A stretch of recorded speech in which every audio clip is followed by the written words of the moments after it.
Now, joining us by phone, our regular contributor on the and analyst on the Great Lakes region of Africa, Mr. Claude Gatebuke. Welcome back to Afrobeat Radio, Claude.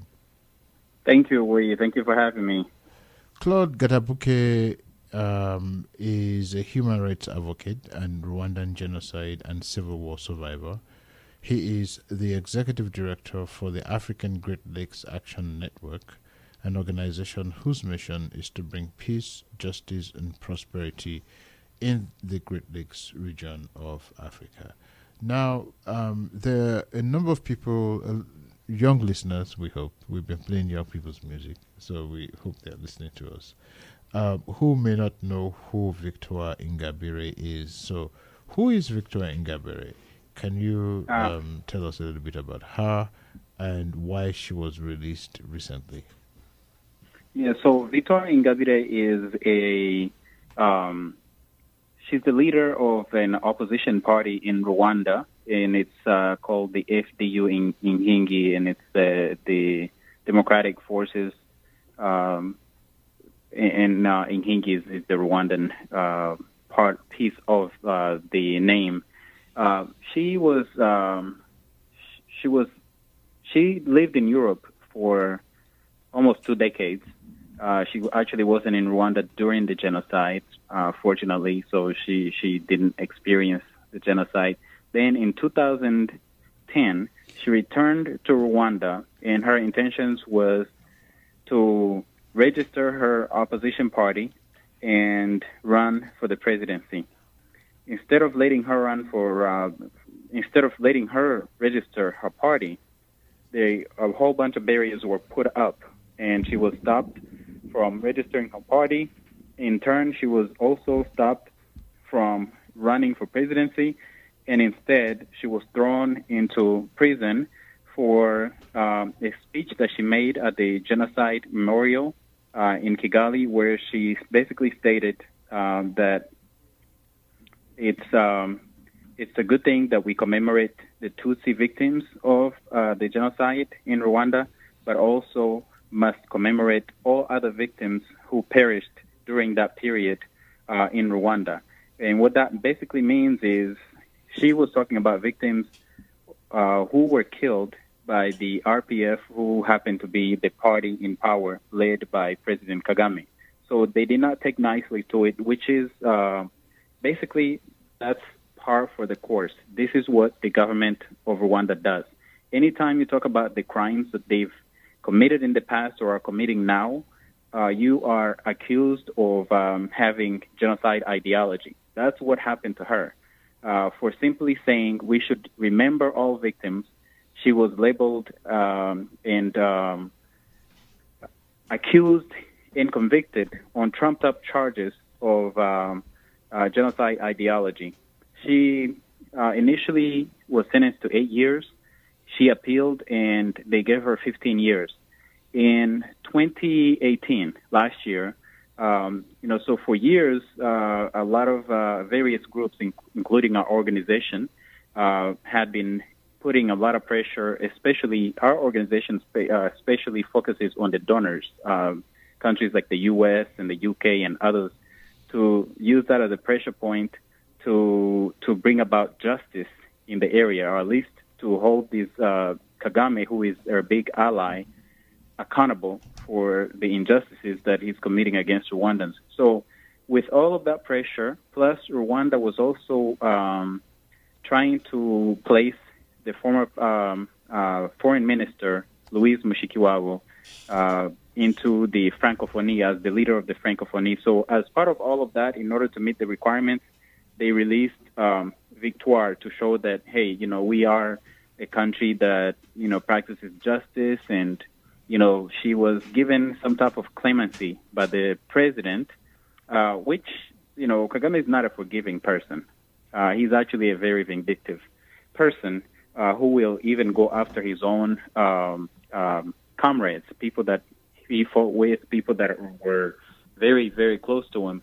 So it was just a matter of there was too much pressure, and the pressure, especially international pressure, but the various, including the media reports on what was happening with Victoire and the others. And also there was a famous gospel singer, Kizito Mihigo, who was also, he is a genocide survivor. He's lost most of his family, but he was put in prison for some type of divisionist charge because he called for the same thing that Victoire called. So they were both released on the same day because of a lot of international pressure that was basically saying, hey, there are really no real charges against these people. You're just holding them because they have views that are calling out your crimes. And so that is how Victoire ended up being released after 8 years in prison for simply trying to run for the presidency. So that is Victoire in a nutshell. Mm-hmm. And I recall that we've had conversations on this show several times about some of the human rights abuses that's going on, not just in Rwanda, but also across the region in the Congo, for instance, or in Burundi and Uganda. Because a lot of this stuff is also cross-border, transnational crisis going on. But people have been disappearing in Rwanda for quite a long time. I recall some of those shows that interviews, and even you have spoken on this several times on this show. I recall the guy from the head of the Green Party that was beheaded or found beheaded. We're talking about literally 10 years ago. And today, people are still being found dead. They are disappearing, and so on and so forth. Can you explain this phenomenon to us, please? So the government of Rwanda is very sophisticated in the way that in the repression inside of the country, and basically what they do is they commit a lot of killings, but they commit them in hiding. There are detention centers that are basically torture chambers. There is, for example, a place known as Kwa Gachinya and Kwa Kabuga. Those are some of the two most infamous torture chambers where they take people, a lot of times just people walking on the streets to keep the streets of Kigali clean, which Kigali is known as being one of the cleanest, if not the cleanest city on the continent. But the price that Rwandan people are paying is they're being picked up on the streets. That's why nobody sees any Rwandans walking on those streets. And they're put in those torture chambers, and a lot of times they disappear. What the noise lately has been about has been around political opposition members. So there were reports on CNN Africa, CNN International. There was also a recent report this month by Deutsche Welle, which was also talking about disappearing opponents. And basically what happens is they're either found dead in really gruesome manners, such as the man, the 30-year-old that Victoire mentioned in that interview, Mr. Motoyimana, who was found killed basically by hand weapons. A lot of people are killed in such a gruesome way that basically I think what they're trying to do is to send a message that, hey, if you dare associate with the opposition, you're going to pay a high price. There are also a lot of missing members of the group that Diane Rigara, another woman, who tried to run against Kagame in 2017 and ended up serving a year in prison. So that's been a lot of the focus lately, and there are dozens of those. On top of that, Diane Rigara, again, the second woman to serve a prison sentence for running against Kagame, who was released late last year, November last year, submitted a list of dozens of ordinary people, genocide survivors. Her focus was just survivors of the genocide who have gone missing or who have been killed, including a prison guard who was killed like days before she sent the letter. There's also, I want to point the listeners to a website that has dozens. I mean, you scroll through that page from top to bottom, and you kind of get tired of seeing the faces and everything, but it has the stories of all of these people who have either disappeared or been killed, and it's in the dozens, and I think it's over, actually, it's maybe in the hundreds. The website is RwandanLivesMatter.site. RwandanLivesMatter.site. That website is probably one of the most comprehensive, and the thing is, they only document those who are reported. But people go missing all the time in Rwanda, and it's something that people are kind of used to. There's actually a saying back when, at the height of the killings, when people would be killed in masses, they would be called to meetings. And when they get to meetings, they would basically surround them, take them away, and kill them. And sometimes they would kill them on the spot and just put the bodies in mass graves. The saying in Kinyarwanda was kwitaba inama ukitaba imana, meaning you attend a meeting, and it's kind of a play on words because meeting and God kind of sound similar, and the play on words basically saying you show up to the meeting and you go right to God, which was a saying that, hey, if you attend a meeting, you're not coming back. You're dying. And it's a saying, it's a widespread saying in Rwanda referring to those type of disappearances. This is very common. This happens all the time. I mean, I can go down the list of some of the people that, we have been looking for years. Young people, old people, people of all ages, people who are non-political. Like I said, the majority of people are non-political, but the most well-known cases are the political cases. Mm-hmm. Well, people are killed, are injured, are tortured, die gruesomely, unfortunately, all over the world. But here's one more thing. Yeah. The thing I would like to add, Rwanda prides itself on security, which is one of the reasons why the Rwandan military invaded the Congo, because they were saying that refugees in the Congo were bringing insecurity into the country. They basically say, when you're in Rwanda, you're secure. That's also another thing that the tourists say. They walk around and they feel totally safe. So in a country where, people are packed like sardines, remember, Rwanda is a very small country with a very small population of 12 million people, but it's the most densely populated country in the world. They have more people per square mile than even China, that has over 1 billion people, than India, than Nigeria, which has the largest population in Africa. Rwandans are packed, but the system controls. There's so much control. It's down to like every 10 houses has somebody monitoring those houses. So the government knows. They know pretty much everything that goes on, and especially the intelligence services, to the point where if they want to pursue the culprits, they will go after them and they'll actually find them. But for all of these people who have disappeared, there's been no attempt to even investigate. So that's where the finger is pointed at the government, because they haven't even attempted to investigate these cases. Okay. You just touched on the issue that I was actually sort of pointing to, which is how, Victoria Ingabire did call for the government to investigate these cases and release the reports on them, and apparently that's not going on. So you touched upon that issue that I wanted to touch upon. But while we're just going to round this up quickly, the Rwandan diaspora is also being reported to be heavily policed across the world, and there has been cases of attempted assassinations that have been pinned on the Rwandan government. Can you explain a little bit about that as well? Yes.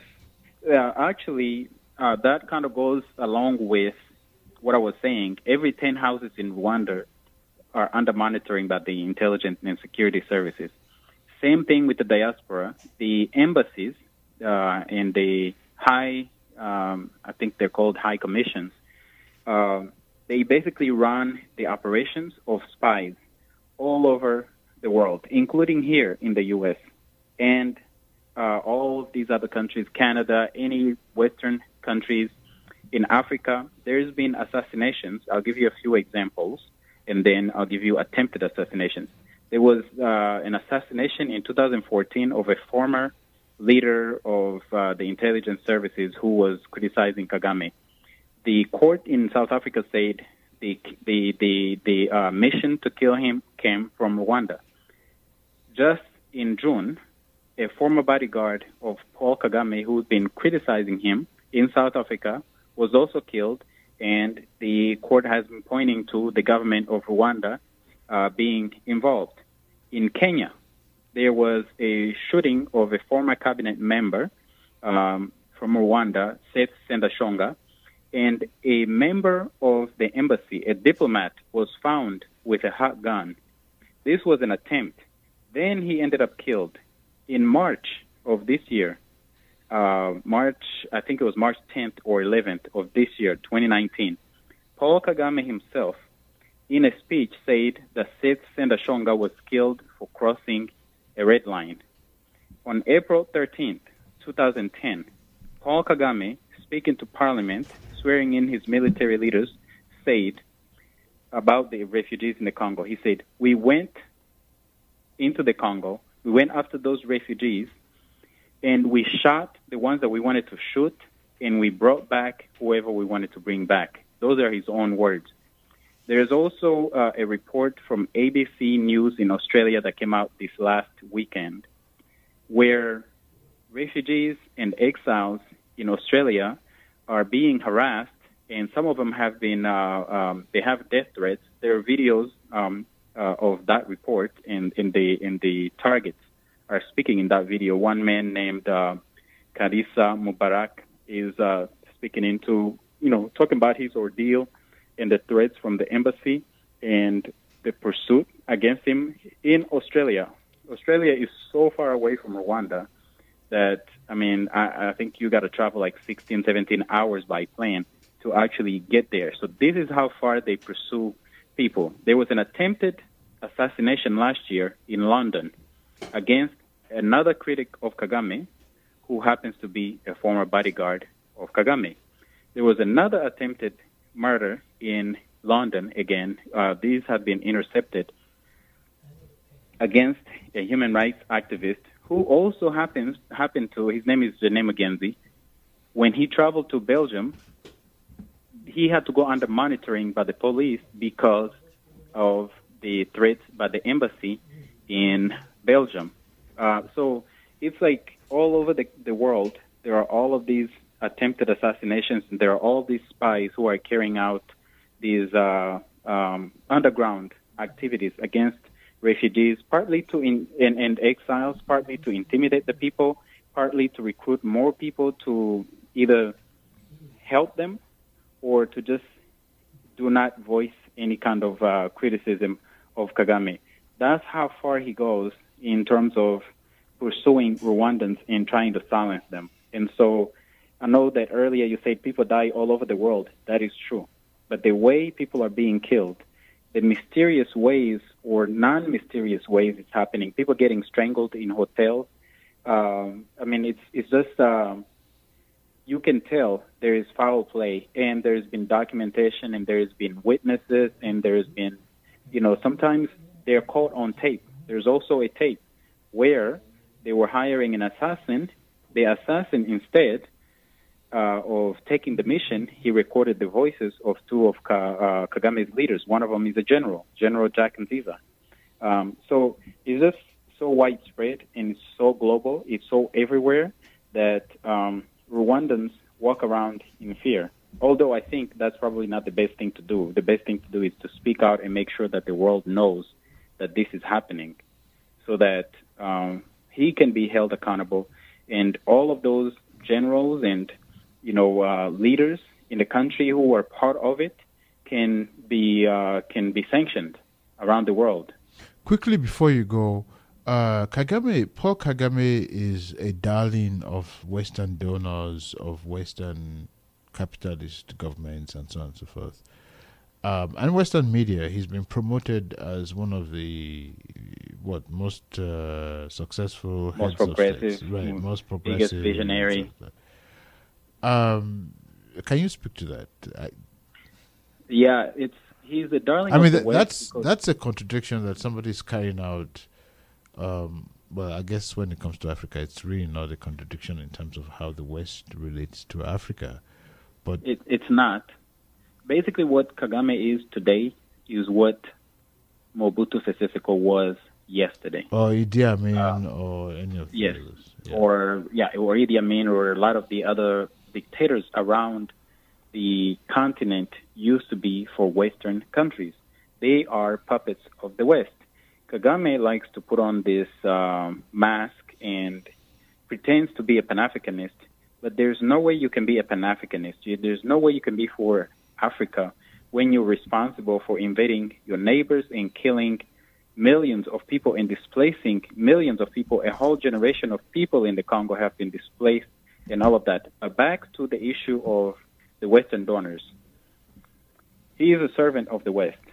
He serves the interests of the West, especially in terms of plundering the resources of the Congo. Of the Congo, yes. And he's so brutal. He's just a very good, and he's an excellent servant, to the point where people like Tony Blair and Bill Clinton have their personal friends with him. He's also sold this image of Rwanda being a very progressive country where, it's so highly developed. But anywhere, outside of Kigali you go, it's, Rwanda remains one of the poorest countries in the world. And recently, the Financial Times, actually this month, reported that a lot of the poverty reduction numbers have been they've been faked in order to toe Kagame's line.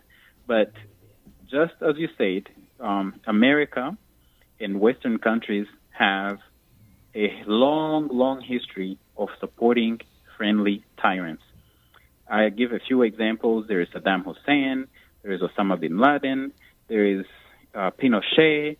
I mean, you go around the Jean-Claude Duvalier and his son, Papa Doc and Baby Doc in Haiti.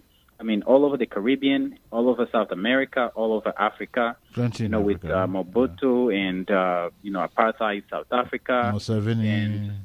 Museveni, yep, in the region. Of course, Kagame and Mobutu, and just a whole bunch. Oh, by the way, the one that just went to prison a couple of years ago, he's Senabre. Mm-hmm. Exactly, from Chad. From Chad, yes. All of those are friendly tyrants that America has, just made the darlings of the West. There is an article by Howard French that says America's most awkward friends. Kagame is listed among those dictators. And there is a new article in Harper's Magazine talking about the title is Brutal from the Beginning. It talks about Kagame's history in Uganda, in Rwanda, in the Congo, and basically it's easy for the West to support, for some reason, these type of tyrants versus supporting democratic or people who are fighting for the rights of the average African, which is why the West and the U.S. was against the anti-apartheid movement. Mm-hmm. America supported apartheid government against people like Nelson Mandela. And a lot of the wars in Africa, in Angola, for example, Jonas Savimbi, he was supported by Western nations. You go to Mozambique, same thing. And you go to a lot of the West African countries, it was the same thing. A lot of the destabilizing forces have been supported by the West. Without that kind of support, these type of tyrants would fall easily. I mean, look at Kabila in the Congo. Mm-hmm. He was also one of the new ones in the 90s and the 2000s with Kagame and Museveni. But he lost the support and he's out. But also that's thanks to the resilience of the people of the Congo who just never back down. And I can't stop by just saying that it's because of the support of the West that stopped, but it's also because of the people in the Congo themselves that fought so hard. Yes. Yep, and paid a high price for it. Very true. We'll leave it there for tonight, and thank you very much for joining us in such a short request. Thank you, Woyi. We've been talking to Claude Gatebuke, human rights advocate and Rwandan genocide and civil war survivor. He is the executive director for the African Great Lakes Action Network, an organization whose mission is to bring peace, justice, and prosperity in the Great Lakes region of Africa.